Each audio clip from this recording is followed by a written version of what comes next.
बिस्मिल्लाहिर्रहमानिर्रहीम। अस्सलाम वालेकुम। Welcome to another video of Xerox biology. चलते हैं आज के टॉपिक की तरफ। आज का टॉपिक है हमारे पास प्लास्टिड्स। सबसे पहले देख लेते हैं कि प्लास्टिड्स सबसे पहले डिस्कवर किसने किए। तो हमारे पास नाम आता है अर्नस्ट हैकेल का, जिसने 1866 में सबसे पहले प्लास्टिड्स जो हैं वो डिस्कवर किए। प्लास्टिड्स असल में मजमुआ है डिफरेंट ऑर्गेनल्स का। वो कहते हैं that are membrane bounded organelles. सबसे पहली शर्त जो है ये मेम्ब्रेन बाउंडेड ऑर्गेनल्स हैं। इसका मतलब ये हुआ कि ये सिर्फ आपको यूकैरियोटिक सेल्स में देखने को मिलेगी and mostly pigment containing bodies in the cells. यानी ये ऐसी ऑर्गेनल्स हैं जिनमें कोई ना कोई पिगमेंट या कलर रिलेटेड जो है सब्सटेंस मौजूद होगा। देन ये कौन से टाइप ऑफ सेल्स में पाई जाती हैं, क्योंकि यूकैरियोटिक में डिफरेंट काइंड ऑफ सेल्स मौजूद हैं। तो उसमें हमारे पास प्लांट सेल्स हैं या एनिमल सेल्स ज़्यादा मेजर टाइप्स हैं। तो ये आपको ज़्यादातर मिलेंगी सिर्फ प्लांट सेल्स के अंदर, और they are known to be the self replicating organelle. अब ये जानना ज़रूरी है कि सेल्फ रेप्लिकेटिंग ऑर्गेनल कहते किसे हैं। सेल्फ रेप्लिकेटिंग या सेमी ऑटोनमस ऑर्गेनल्स ऐसी ऑर्गेनल्स होती हैं which have their own ribosome and DNA, जिनके पास अपनी फैक्ट्री हो प्रोटीन की, और दूसरी बात उनका अपना डीएनए हो जो कि उनको रेप्लिकेट करने में मदद कर सकता है। ये अदर देन सेल के न्यूक्लियस के अंदर मौजूद डीएनए के अलावा है। तो इस बुनियाद पर इसे हम सेल्फ रेप्लिकेटिंग ऑर्गेनल कहते हैं। इसके अलावा यूकैरियोटिक सेल में कौन सी सेल्फ रेप्लिकेटिंग ऑर्गेनल मौजूद होती है, तो उसमें हमारे पास माइटोकॉन्ड्रिया का नाम शामिल है। अब चलते हैं हमारे पास टाइप्स ऑफ प्लास्टिड्स हैं। मैंने कहा कि क्योंकि प्लास्टिड्स नंबर ऑफ ऑर्गेनल्स हैं, तो उसमें अब कौन कौन सी आपके पास टाइप्स मौजूद हैं और उनके क्या क्या नाम हैं। तो हमारे पास नंबर 1 पे क्लोरोप्लास्ट है, नंबर 2 क्रोमोप्लास्ट है, नंबर 3 ल्यूकोप्लास्ट है।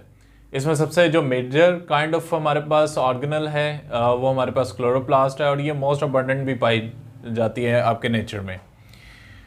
क्लोरोप्लास्ट जो है इन photosynthetic plant cells membrane bounded structure containing green pigments. ये ऐसे स्ट्रक्चर्स हैं, ये ऐसी ऑर्गेनल्स हैं जो कि प्लांट सेल्स में मौजूद होती हैं, और इनके अंदर स्पेसिफिकली जो है आपको एक ग्रीन पिगमेंट देखने को मिलता है। इस ग्रीन पिगमेंट को हम नाम देते हैं क्लोरोफिल का। ये क्लोरोफिल काम क्या कर रहा है? ये बेसिकली एक ऐसा पिगमेंट है जो कि सनलाइट से आने वाली जो डिफरेंट वेवलेंथ्स हैं उसको एब्जॉर्ब करके फोटोसिंथेसिस में प्लांट को हेल्प करता है।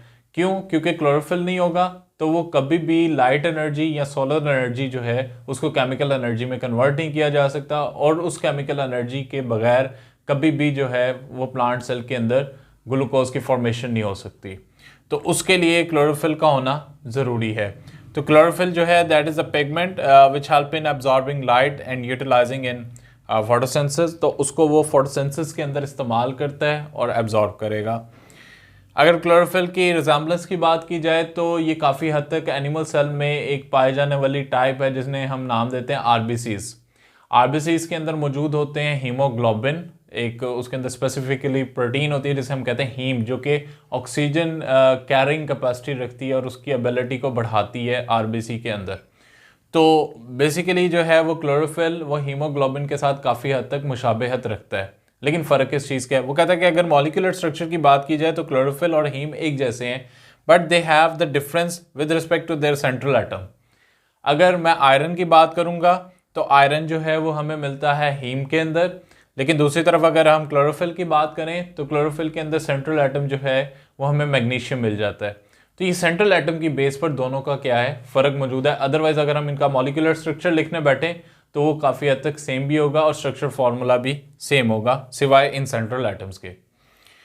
अब चलते हैं हम क्लोरोप्लास्ट के शेप और साइज़ की तरफ।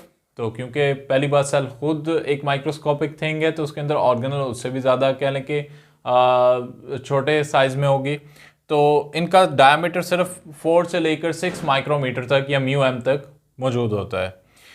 जब हम इन्हें क्लोरोप्लास्ट को देखते हैं लाइट माइक्रोस्कोप हमारे पास, अब क्योंकि 2 types of microscope usually use होती हैं लैब्स में। एक हमारे पास लाइट माइक्रोस्कोप है जो कि हमें सेलुलर लेवल तक बेहतरीन और उसके डिफरेंट ऑर्गेनल्स को एक हद तक दिखाती है, लेकिन अगर हमने उनका इंटरनल स्ट्रक्चर को बेहतर तरीके से समझना है तो हमारे पास इलेक्ट्रॉन माइक्रोस्कोप शामिल है। तो हमारे पास लाइट माइक्रोस्कोप क्या करती है, जब हम उसके अंदर देखते हैं तो ये एक हेट्रोजेनस ग्रुप ऑफ स्ट्रक्चर्स नज़र आते हैं। हेट्रोजेनस हम उस चीज़ को कहते हैं जो कि मिक्सचर ऑफ डिफरेंट थिंग्स हो। तो ये एक ऐसी साख्त है जो कि हेट्रोजेनस ग्रुप के तौर पे हमारे सामने आती है, और इसके अंदर छोटे छोटे हमें इस तरह लगते हैं कि कुछ ग्रेन्यूल्स हैं। वो ग्रेनुलर स्ट्रक्चर्स जो हैं वो बेसिकली ग्रेना कहलाते हैं। यहाँ सिंगुलर जो है उसके लिए ग्रेनम टर्मिनोलॉजी यूज़ होती है, लेकिन अभी भी हम लाइट माइक्रोस्कोप के थ्रू इसका एक्चुअल शेप स्ट्रक्चर को समझ नहीं पा रहे, तो उसके लिए हमें मूव करना पड़ेगा इलेक्ट्रॉन माइक्रोस्कोप की तरफ। जब हम इलेक्ट्रॉन माइक्रोस्कोप की तरफ मूव करते हैं तो हमें पता लगता है जी कि जो आपके पास एक क्लोरोप्लास्ट है वो बेसिकली 3 कंपोनेंट्स पर मुश्तमिल है। एक है एनवेलप, एक हमारे पास है स्ट्रोमा, और तीसरे नंबर पे हमारे पास है मौजूद थैलाकॉइड्स। अब इनको देखने के लिए हमारे पास एक डायग्रामेटिक व्यू मौजूद है, जिसमें आप देख रहे हैं कि डबल मेम्ब्रेन बाउंडेड स्ट्रक्चर बना हुआ है, जिसके अंदर कॉइन लाइक स्ट्रक्चर्स एक दूसरे को स्टैक हैं, और इनके दरमियान ये रेड कलर में ब्रिजेस मौजूद हैं। और ये अंदर जो होगा, अगर मैं इतने एरिया को वैसे ही मार्क कर दूं, ये बेसिकली यहाँ पे फ्लूइड है, ये हमारे पास फ्लूइड एरिया है, ठीक है। तो सबसे पहली बात एनवेलप की। एनवेलप बेसिकली उस क्लोरोप्लास्ट का 2 मेम्ब्रेन पर मुश्तमिल स्ट्रक्चर को हम नाम दे रहे हैं। तो उसमें एक मेम्ब्रेन जो है जो बाहर होगी उसे हम आउटर मेम्ब्रेन कहेंगे, और जो उसके अंदर मौजूद होगी उसे हम इनर मेम्ब्रेन कहेंगे। तो ये हमारे पास एनवेलप वाला पोर्शन हो जाता है। सेकंड पार्ट जो है वो हमारे पास कहलाता है स्ट्रोमा। स्ट्रोमा बेसिकली फ्लूइड है, जो मैंने ब्लू कलर में थोड़ा सा मार्क करके आपको बता रहा हूँ, जो कि हमारे पास क्या है कि एक फ्लूइड है। वो कहता है कि दैट सराउंड्स द थैलाकॉइड्स, ये थैलाकॉइड के गिर्द मौजूद होता है, जो है ये आपके पास ग्रीन कलर में स्ट्रक्चर्स मौजूद हैं। दूसरे नंबर पे they contain small amount of protein, ribosomes and circular DNA. तो जिस तरह के मैंने स्टार्ट में बात की थी कि जो प्लास्टिड्स हैं वो सेल्फ रेप्लिकेटिंग ऑर्गेनल हैं, तो इनका अपना राइबोसोम भी होगा और अपने इनके पास क्या है डीएनए भी होगा। तो ये वही राइबोसोम और डीएनए की बात की जा रही है।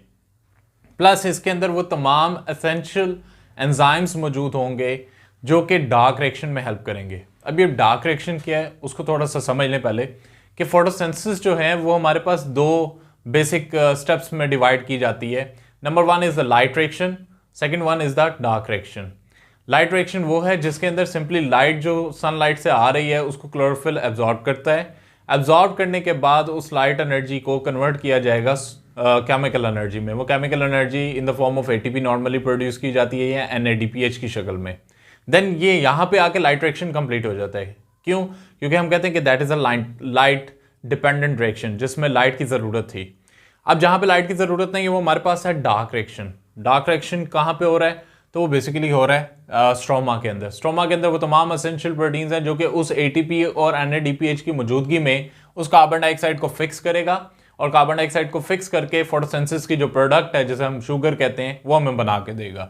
तो स्ट्रोमा जो है इसका ये काम है, जो कि कार्बन डाइऑक्साइड को फिक्स कर रहा है और तमाम एसेंशियल प्रोटीन्स जो प्रोटीन्स या एंजाइम्स इसके पास मौजूद है जो इसमें मदद करेगी।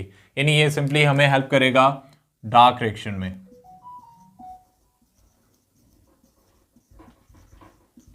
दूसरी तरफ जो सबसे पहला स्टेप है लाइट रिएक्शन का, वो कहाँ पे हो रहा है? वो बेसिकली हो रहा है थैलाकॉइड्स में। थैलाकॉइड्स क्या है? ये ग्रीन कलर में जो आपके पास कॉइन लाइक स्टैक स्ट्रक्चर्स हैं एक दूसरे के ऊपर पड़े हुए हैं, स्टैक हुए हुए हैं। तो ये स्ट्रक्चर्स जो हैं ये बेसिकली सिंगुलर जो हैं वो हमारे पास थैलाकॉइड्स कहलाएंगे।